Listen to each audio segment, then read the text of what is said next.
Well, good morning, everybody.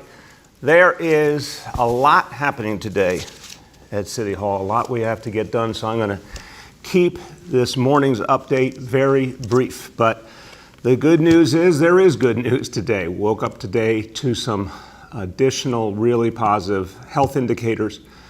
I'm going to keep congratulating you all the time when we have these great results. I'll go over them in a few minutes. But what it says is that New Yorkers have done a great job through phase one into phase two, doing the right thing and making sure that we keep everybody safe and healthy. And so considering the success, which we have just pure data that tells us how we're doing, we continue to fight back this disease. Everyone's in this together. Given that success, it's time to talk about phase three. Now, phase three can start as early as Monday, July 6th, and right now we are on track for phase three. That's exciting that we keep making progress. Now, we've got obviously a ways to go until Monday, July 6th. We're going to be working closely with the state of New York to make the final decision as we get closer. But since it's all about the data is telling us yes right now. So we want to start getting people ready for it. We're going to have more guidance starting tomorrow on how businesses that can open in phase three should get ready to do so. But the good news is we're on track. And it is such an important step forward that this city keeps moving.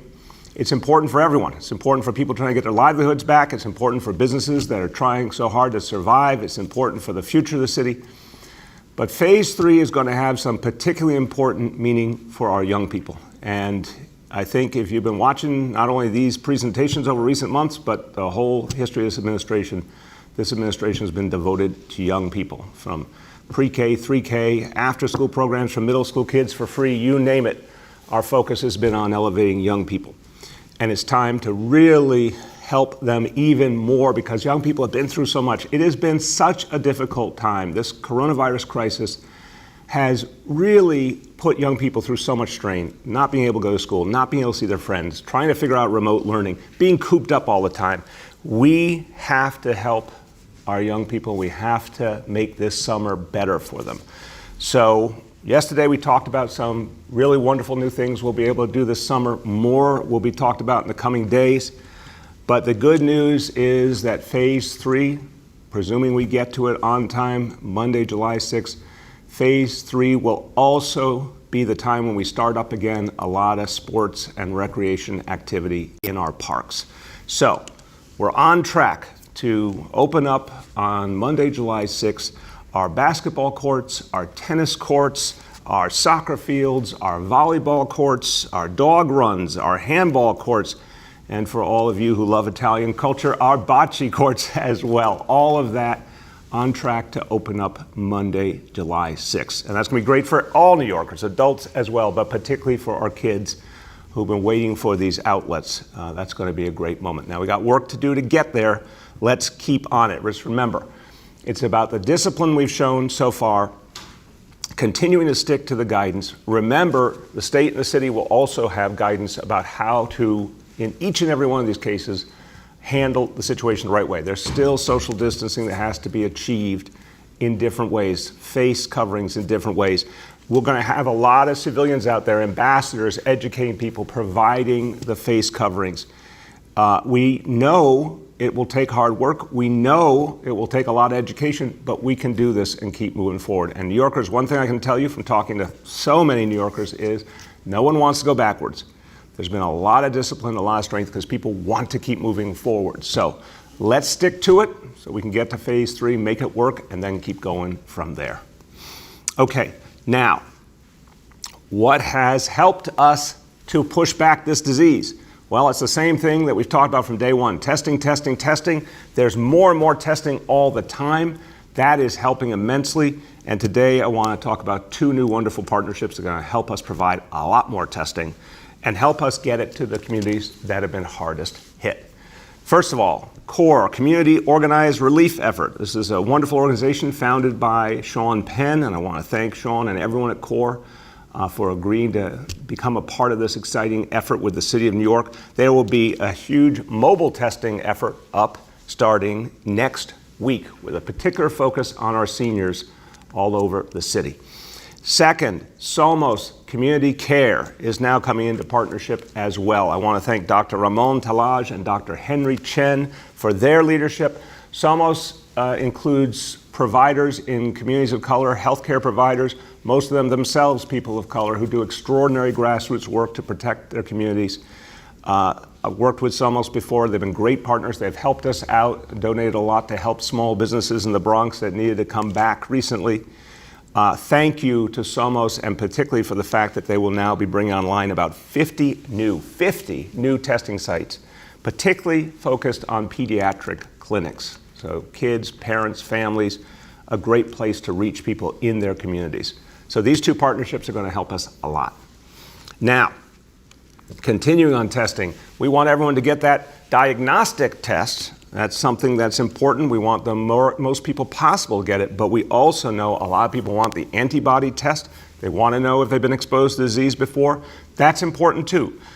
Both tests tell you something very important. We want people to get this information. We want people to engage testing, and so health and hospitals, the hospitals themselves, the clinics, will now be offering antibody testing for free on a much bigger scale, along with the diagnostic test. So you get the two tests done at once for free. You get the results of the antibody test within 24 hours.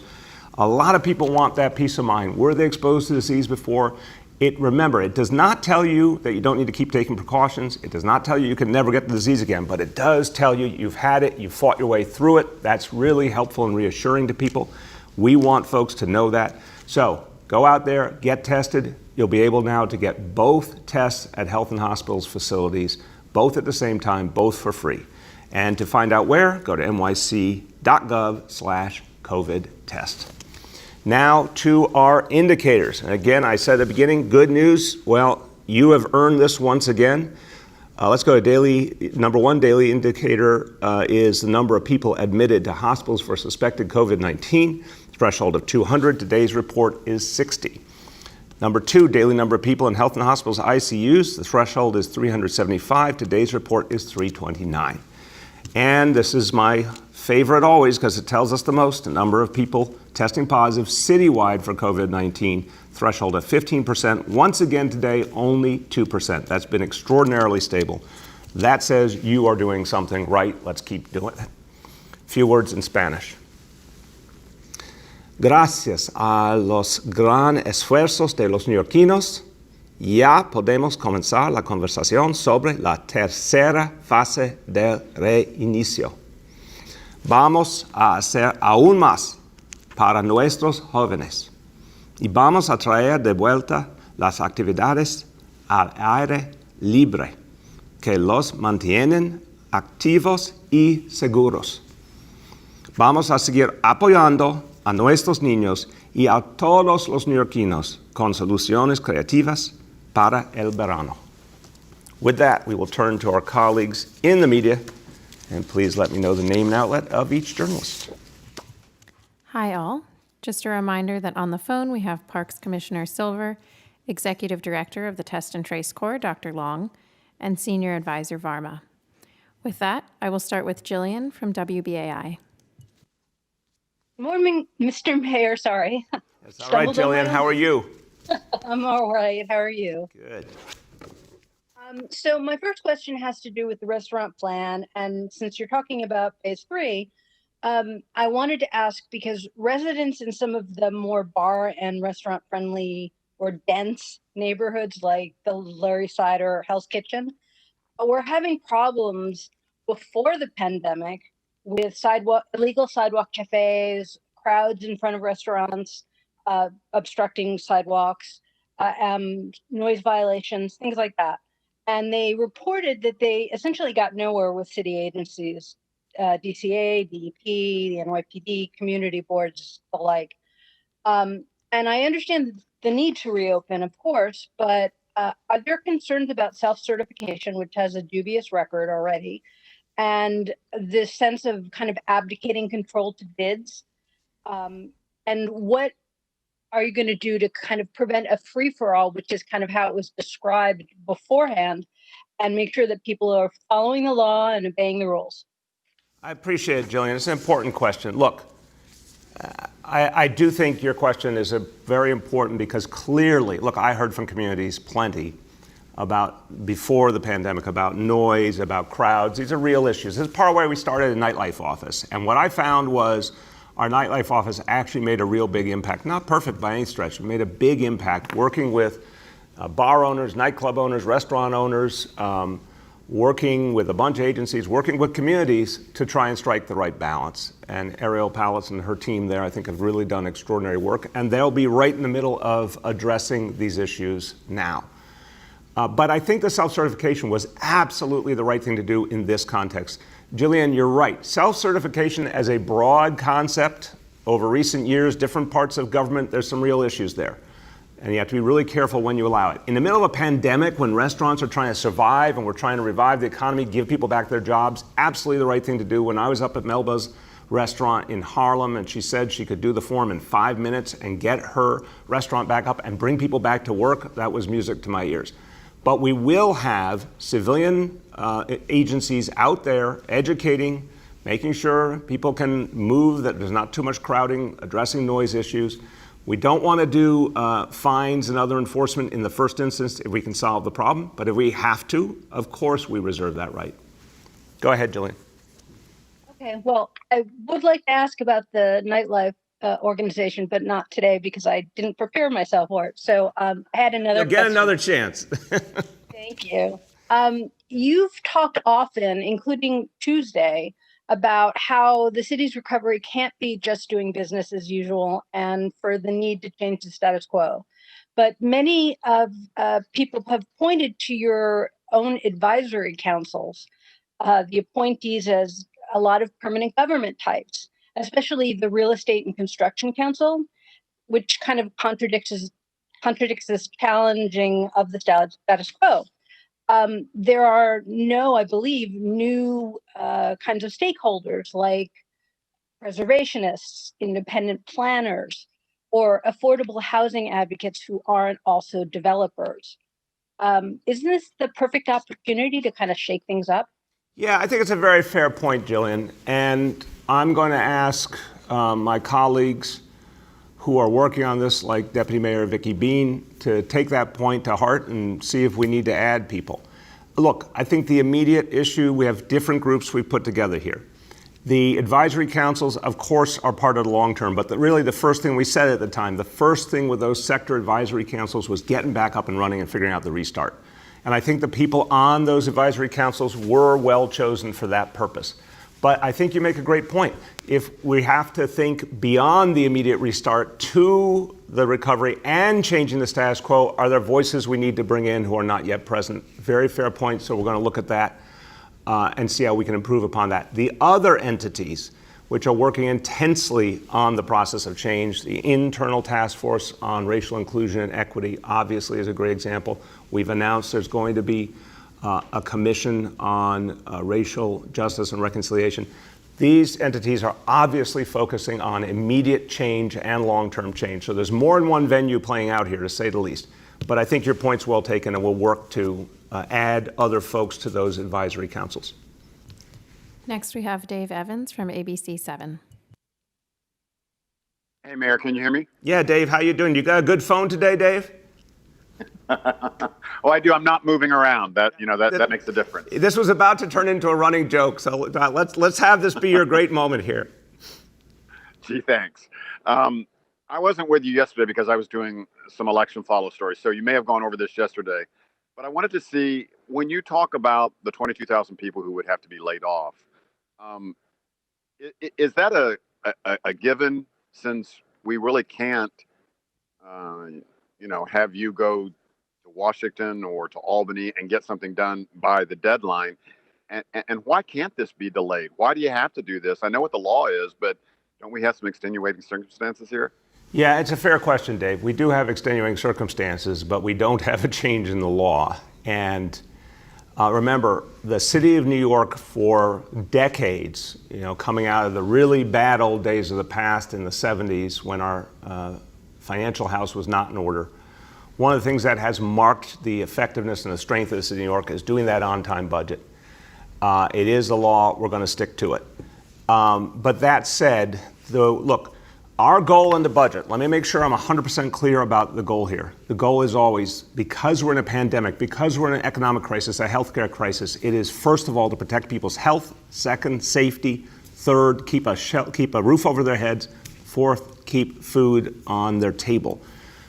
These are the things that we're focused on singularly. And that's the way we have to make these decisions in the budget. But we also have to balance a budget. And you're absolutely right. We thought there'd be a stimulus by now. It hasn't happened. Obviously, Albany right now, our fear is that the state government will be cutting us further, not sending us aid. The one big open question is the potential for long-term borrowing. We're still working on that as we speak with the legislature. But Dave, look, I hate having to talk about furloughs and layoffs. It's against everything I believe. The reality is we are running out of money. There's just no way in hell we're going to get a lot of new revenue immediately. So we're at the point where we have to deal with reality, but we would do it with a time delay. So what I said is, if we don't get help very quickly in terms of long-term borrowing from Albany, we will have to put into this budget the layoff of 22,000 city workers, an astounding number, a very troubling number. Every agency will experience layoffs. A lot of people will lose their livelihood. I don't want to see that. A lot of city services we depend on will be gone. But we would have no choice unless some immediate help comes. We would time that for the fall so that if stimulus money came in the meantime, we could do something with that. But if it doesn't come, there's no guarantee of the stimulus at this point. If it doesn't come, we would then have to activate that. Go ahead, Dave. Okay. Then my second question is related to the Shepherd counseling program that you were so pleased with earlier. Is that a given that those people are cut now, or can they hold on until October also?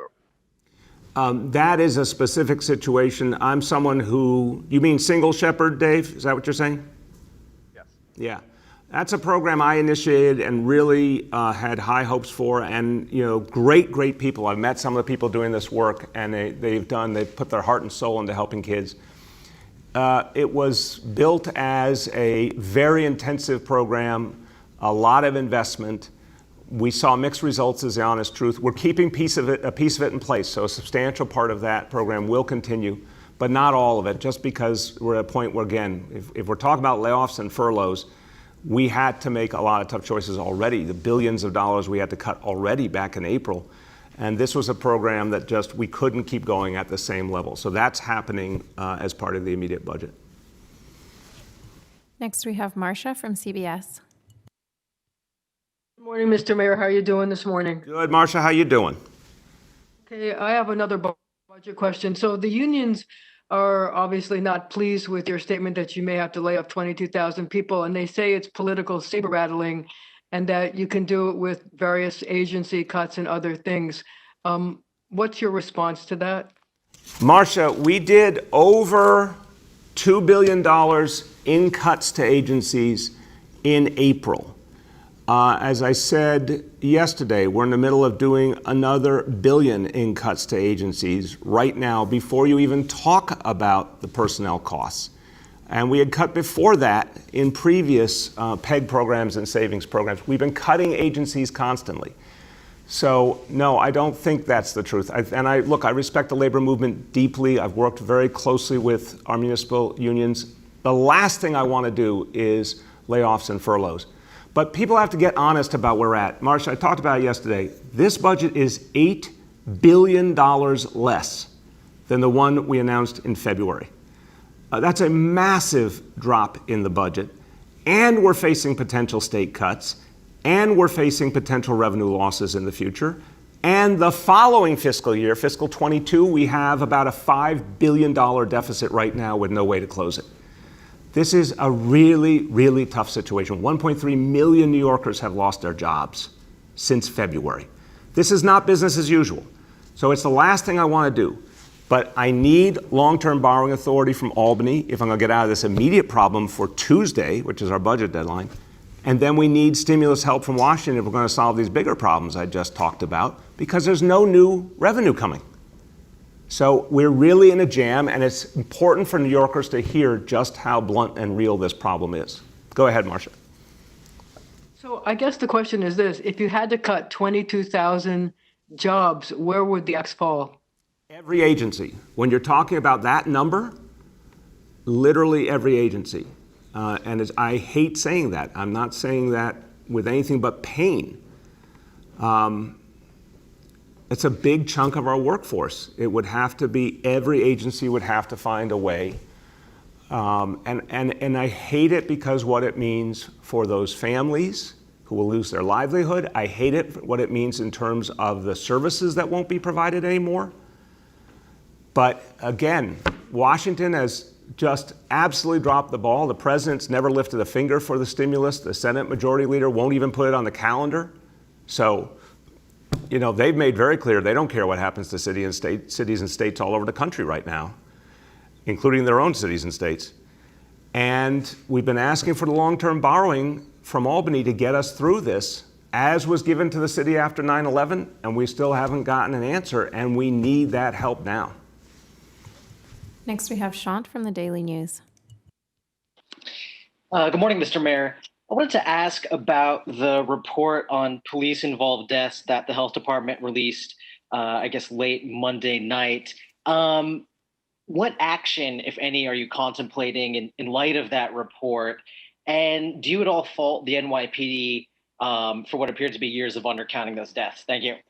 Yeah, Sean, again, this issue came to my attention only very recently. The important thing was to get the information out, to be transparent, just to make clear in all the different situations what happened, and then to see what it teaches us on how we can do things differently. So I don't have a specific prescription for you right now. I think the important point is transparency, and then look at what it means and how to make things better.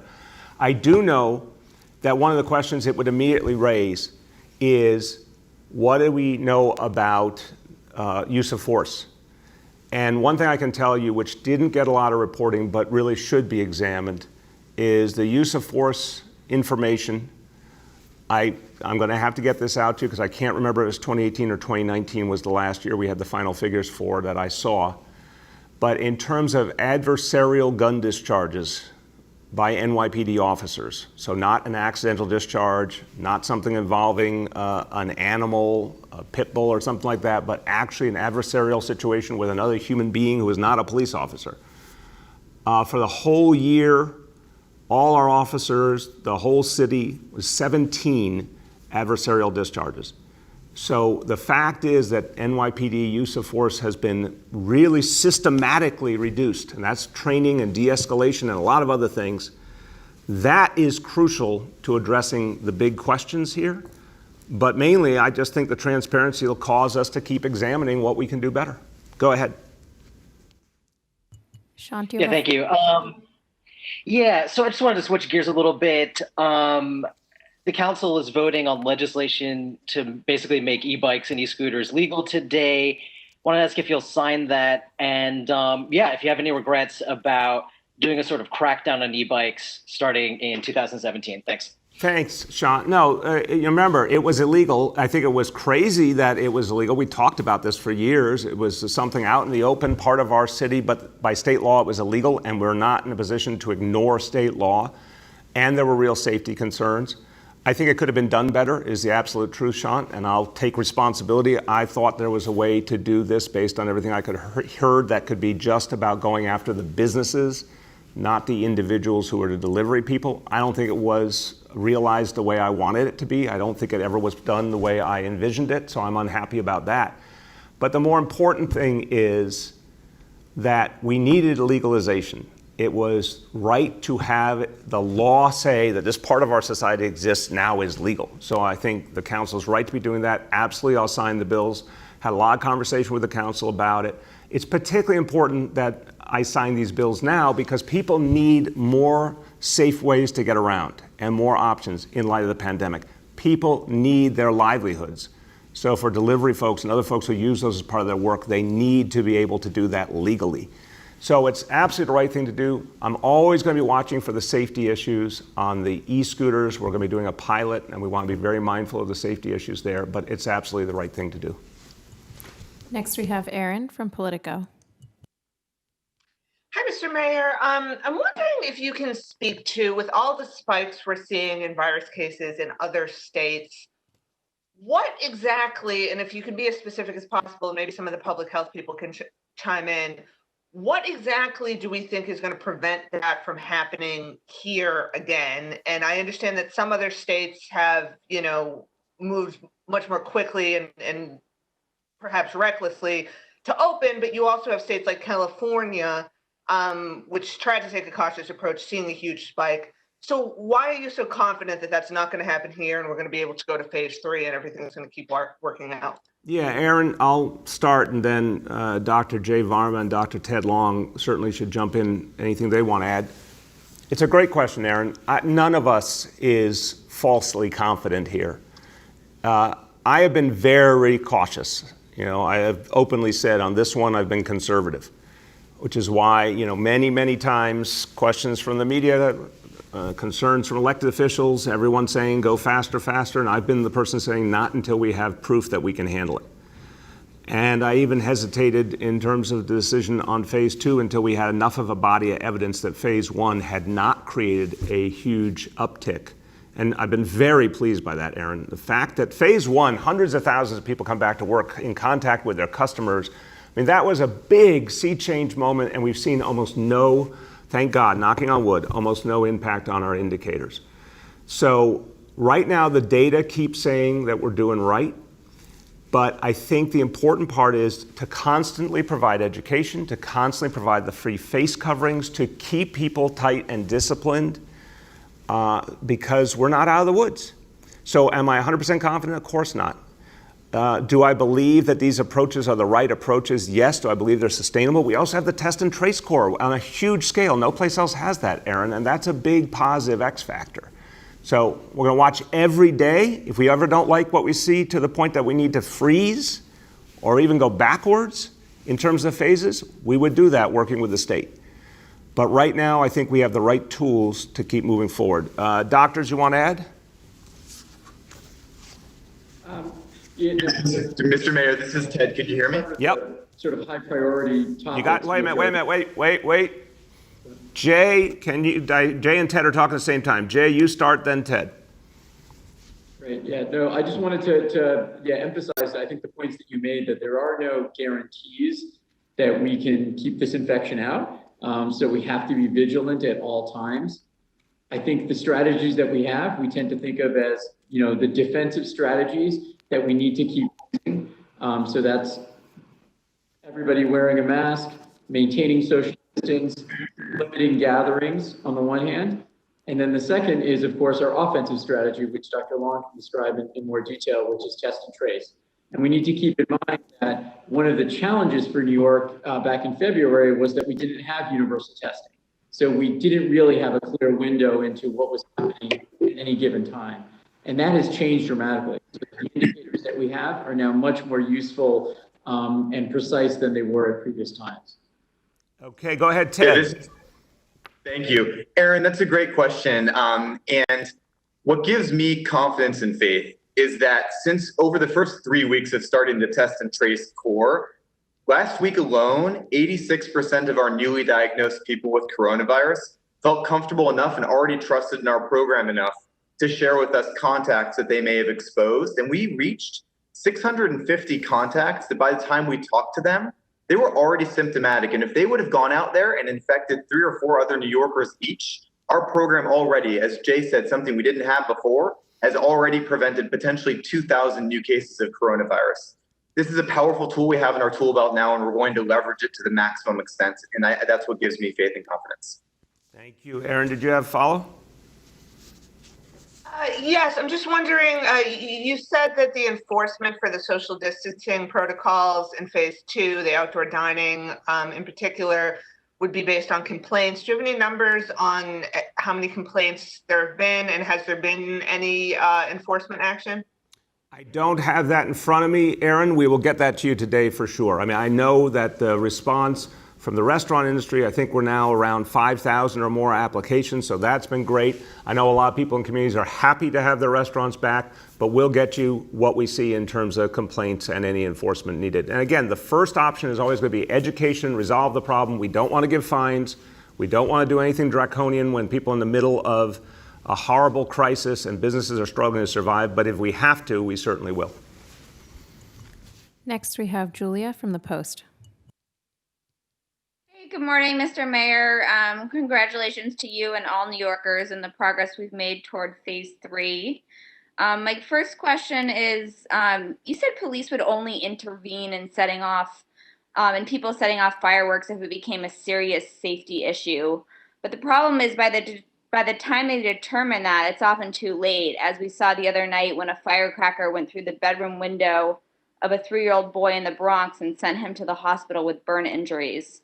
The boy's father told us he doesn't believe you've taken enough action against people setting them off, and cops aren't doing anything to prevent dangerous incidents like the one that occurred to his toddler. So why not have the police crack down on instigators and events where people aren't just setting them off and running away, but staging them for longer periods of time?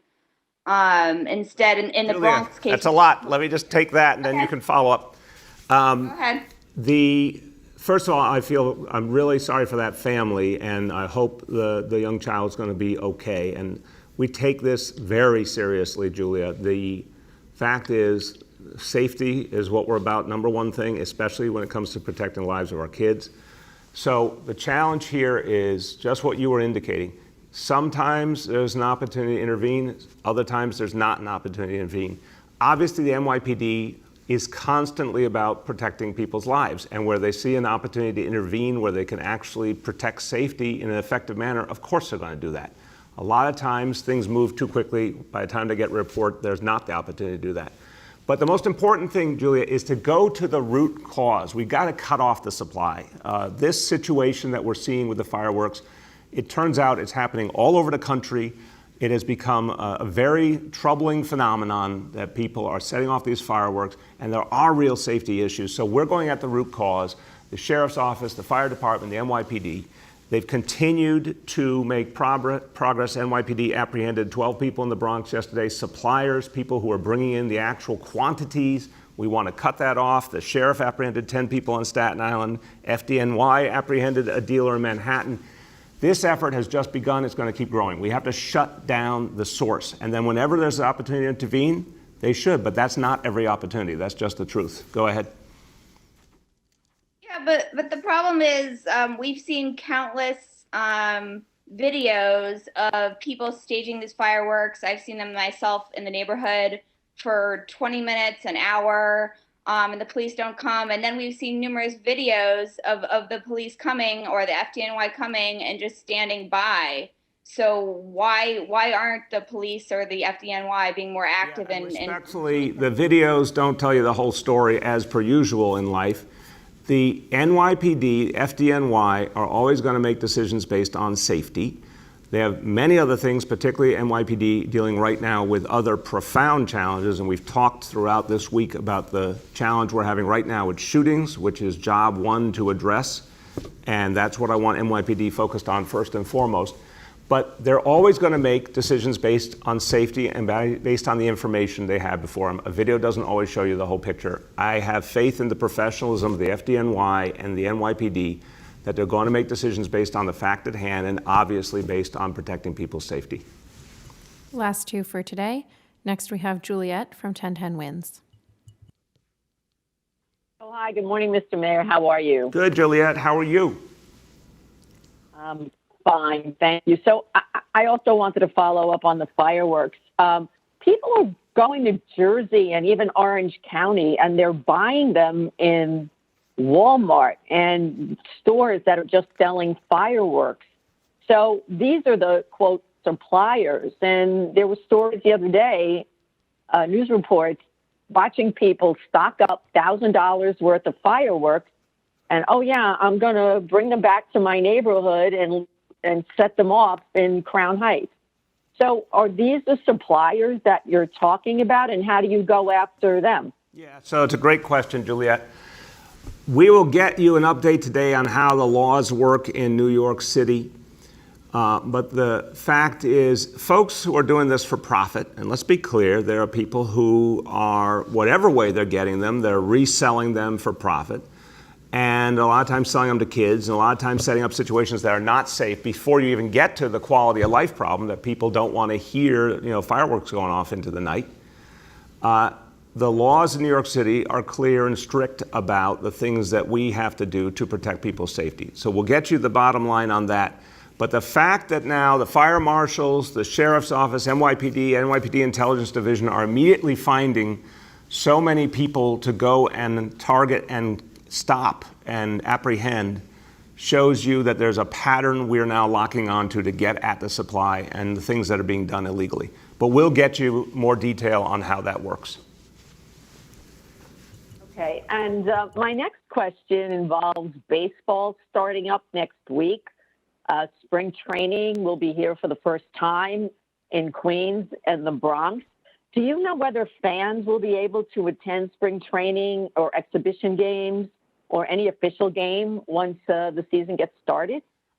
Juliet, first of all, I think it's fantastic that baseball is coming back. And I'm a massive baseball fan, and it's something I think will be a great relief to a lot of people and all the other sports coming back. Everyone needs this because we've been through so much. But my strong understanding is that it will be with no spectators, whether it's the spring training exhibition or the regular season games. Of course, that could evolve, but right now, based on everything I'm seeing at the city level and the state level, it would be with no spectators at all. Last question for today. We have Henry from Bloomberg. Hello, Mr. Mayor. I appreciate being called upon. How you doing, Henry? Phase 3 also involves indoor dining, and you didn't mention that as one of the activities that would resume. What's the story with that? Is that also going to be included? And if not, why not? Yes, it will be. So indoor dining at 50% capacity. Tomorrow, I'll talk about the whole list of activities that will be allowable under Phase 3. I did not go over it all today on purpose, Henry. Today, I'm announcing one specific piece, which I know you've been interested in and a lot of other people. When are those sports activities in parks going to be allowed again? When are the basketball hoops going back up and the soccer nets and the tennis nets? So again, based on the data we have now, and assuming we stay the course and stick with it, that will all be starting Monday, July 6th. It'll take some days to get everything back up and running, obviously, but the goal is Monday, July 6th. But there's a lot of other things that will happen in Phase 3, including the beginning or partial indoor dining.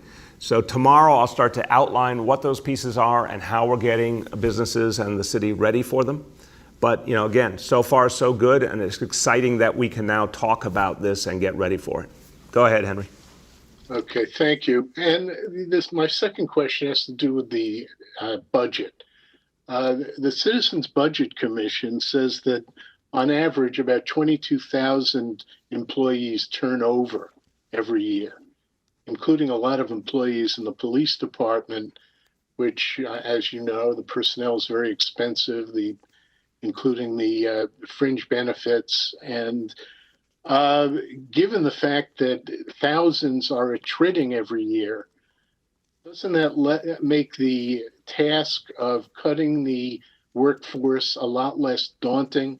And isn't that a way to save a lot of money?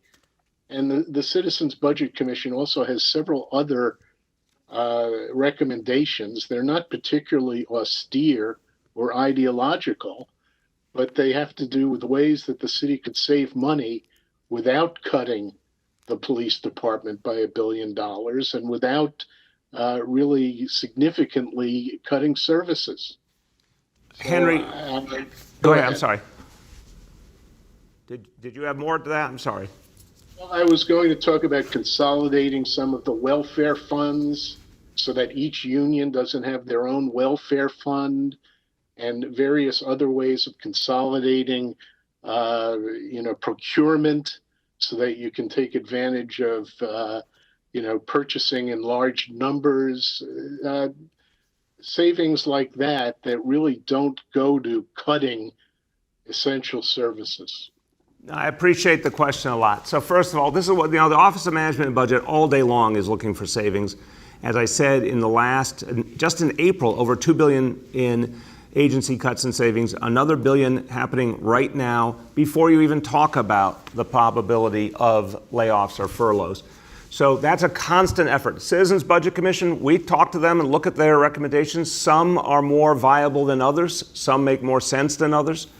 I don't know if I'd always say they're not about an austerity vision, because I disagree with the austerity concept. I think whenever possible, investing in our communities, investing in city services, investing in our workforce is the smart thing to do for the future of the city. But right now, we're up against something like we've never seen before. This is literally a crisis on a magnitude that could be the worst crisis New York City has ever faced. Healthcare crisis, economic crisis, a crisis in terms of racial justice issues, a crisis in terms of our budget. I mean, everything's happening simultaneously. And we have to make sense of this in a way we've just never encountered before. So, Henry, I think to the essence of your question, will we look at any and all potential savings? Absolutely. Will we look at things that have never been done before? Absolutely. You know, you make a good point that maybe some things could be consolidated. Maybe there were turf issues in the past that could be overcome. We should look at all of that. But in the end, of course we understand attrition is something. If you use attrition, yes, you are saving money. You are losing the service. You're losing the impact on people. You can't reach people and help them if that job's not filled, just like if there's a layoff or a furlough. But the problem is the sheer magnitude here. The budget is $8 billion smaller than it was in February this year, and it's only going to get worse. I told you for the following fiscal year, fiscal 22, there's over a $5 billion deficit right now and no way to fill it, and the likelihood of state cuts. So we're in the great unknown, Henry.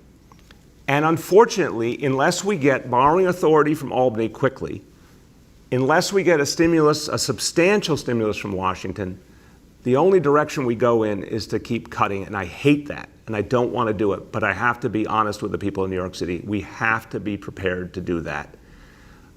It's a last resort, but it's just the reality we're facing right now. Okay. Did Henry get us too? Okay. Yes. Thank you. That is a sober note, obviously, and a real challenge, what I just said, and it's, again, unprecedented. But let me end on what I think is not only the hopeful note, but the underlying truth here, which is what all New Yorkers have done. We've been through a lot of pain. A lot of families are suffering right now, a lot of challenges, many more to come. This will be a multi-year challenge. But we are coming back right now, as we speak, right this minute. New York City is coming back. And New York City is incredibly resilient. People did a great job with phase 1. They're doing a great job with phase 2. We actually now can talk about phase 3 beginning on Monday, July 6th. I got to tell you, if you asked me a month ago, did I think we could move this quickly? I was dubious. But you have done it. New Yorkers, you have done it. You've been tough, you've been strong, you've been disciplined. You're bringing us forward. Keep to it. Because if we want to keep going from one phase to the next, and we want to keep making that progress, it depends on you. Thank you for all you're doing. Keep going.